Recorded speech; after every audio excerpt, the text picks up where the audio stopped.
नमस्कार दोस्तों। एक बार एक जहाज़ समुद्र में से जा रहा है और उसमें काफ़ी प्रवासी भी है। लेकिन बैड लक, वो जहाज़ किसी चट्टान से टकरा जाता है और सभी प्रवासी लगभग डूब जाते हैं। सिर्फ 2 प्रवासी बच जाते हैं और वे तैर के एक आइलैंड रहता है, वहाँ तक पहुँच जाते हैं। अब वैसे प्रवास जब चल रहा था तब भी इन दोनों की पहचान तो पहचान हो गई थी। तो पहला जो प्रवासी है अपना जप ध्यान बहुत करता था, बार बार सब लोगों को भी बताता था कि हमने प्रार्थना करनी चाहिए, जप ध्यान करना चाहिए, भगवान का स्मरण करना चाहिए। तो और वो सिर्फ बोलता था, ऐसा नहीं, वो खुद भी करता था। नहीं, ऐसा नहीं है। अब ये ज़्यादा बोलता है इसलिए कुछ लोग डिसगस्टेड हो गए थे, उससे दूर रहने लगे थे। और विशेषकर दूसरा एक आदमी था, दूसरा प्रवासी। तो पहले प्रवासी को मालूम हुआ कि ये भी अध्यात्म में रुचि रखता है, तो उसके साथ भी बातचीत करता था और उसको बोलता था कि भाई तूने साधन भजन बढ़ाना चाहिए। तो बोलते हैं हाँ हाँ, प्रयास करूँगा। और बहुत कम बोलता था दूसरा प्रवासी। तो इसलिए पहला प्रवासी थोड़ा उससे भी एक प्रकार से कहा जाए तो नाराज़ था। तो खैर अभी आइलैंड पर पहुंच गए लोग। अब पहला प्रवासी बोलता है कि भाई मैं तुमको बार बार बोलता हूँ कि तुमने ज़्यादा प्रार्थना करनी चाहिए, ज़्यादा जप ध्यान करना चाहिए, तो तुम इतना नहीं कर रहे हो। और मैं तो करता हूँ, मेरे गुरुजी ने जैसा बताया है। तो अब ये ना इतना बड़ा आइलैंड है, थोड़ा बड़ा ही था, तो हम अलग अलग रहेंगे और देखेंगे किसकी प्रार्थना फलदायी होती है।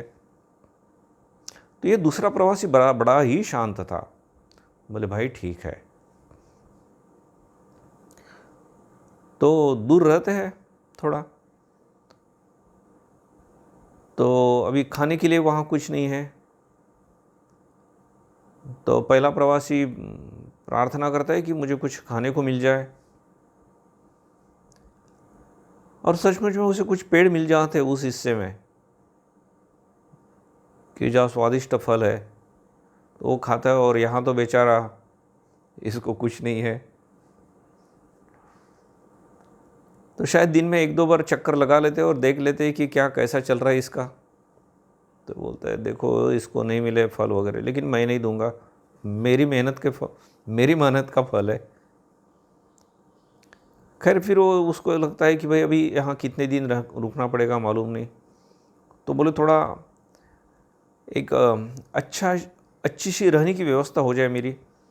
और खोजबीन करता है तो एक अच्छी गुफा मिल जाती है उसे।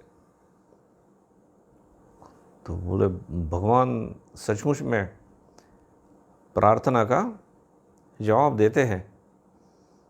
और इधर आके देखता है तो ये बेचारा ऐसा ही, विशेष रहने की व्यवस्था नहीं है किसी पेड़ के नीचे, या कोई बारिश आ जाएगी तो क्या, फिर ठंड से रक्षण के वगैरह वगैरह। तो खैर ऐसे ही जब उसे अभी कपड़े की ज़रूरत रहती है तो बोलते भगवान मुझे कपड़े की भी ज़रूरत है। तो as if something magic like something, मालूम नहीं एक बॉक्स कहाँ से आ जाता है तैरते तैरते। तो उसमें बहुत सारे कपड़े रहते हैं। तो उसका भगवान के ऊपर विश्वास भी बढ़ रहा है। अब इसकी तरफ चक्कर लगाता है शाम को, तो ये तो बेचारा अपना जो एक जुड़ी कपड़ा था वही पहन के है, वही सुखा रहा है। तो बोलते दिस फेलो, मैं बार बार बोल रहा था कि भाई तुम्हारी प्रार्थना बढ़ाओ, जप ध्यान बढ़ाओ, नहीं करता है।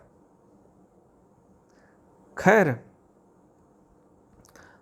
तो ऐसे कुछ दिन चला, फिर वो सोचता है अभी भगवान मुझे इतना दे ही रहे, तो प्रार्थना करता है। बोले अभी इतना दे ही रहे भगवान, तो वापस जाने के लिए मैं एक जहाज़ क्यों ना मांग लूँ। देखते भगवान शायद वो भी देगा। और सचमुच वो प्रार्थना करता है, तो मालूम नहीं कैसे एक जहाज़ भी वहाँ आ जाता है। कहीं वो भी शायद भटका हुआ जहाज़ है, उसके ऊपर कोई है नहीं, तो बोलते जो भी है हम तो चला के उसको लेके जाएंगे। एक छोटा सा जहाज़ है, छोटी नाव बोलो, लेकिन उससे काम चल जाने वाला है। तो ये अभी उसमें बैठा जाने वाला है और सोचता है कि इसको नहीं लेके जाऊंगा, इसका नसीब अच्छा नहीं है, ये जब ध्यान ज़्यादा करता नहीं, और ये तो नाव वगैरह तो ये तो मेरी मेहनत से हुआ है। तो अभी वो अपनी नाव चालू करके निकलेगा, और वो आदमी दूर से देख भी रहा है, ये जो दूसरा आदमी है दूर से देख रहा है, लेकिन शांत है बेचारा। तो अभी अपनी नाव चालू करके जाएगा, तो ऊपर से आकाशवाणी होती है, एक आवाज़ सुनाई देती है उसे, भाई तुम्हारा जो साथीदार है उसको नहीं लेके जाओगे। तो ये बोलता है मैं क्यों लेके जाऊँ। तो ये तो बोले जब जो भी मैं कर रहा हूँ मेरी मेहनत से हो रहा है ना, मैं इतनी प्रार्थना कर रहा हूँ इसलिए हो रहा है। तो वही आवाज़ फिर से सुनाई देती है, भाई तुम्हारी प्रार्थना से नहीं हो रहा है, उसकी प्रार्थना से हो रहा है। तो बोले व्हाट, उसकी प्रार्थना से? वो क्या प्रार्थना कर रहा है? बोले हाँ।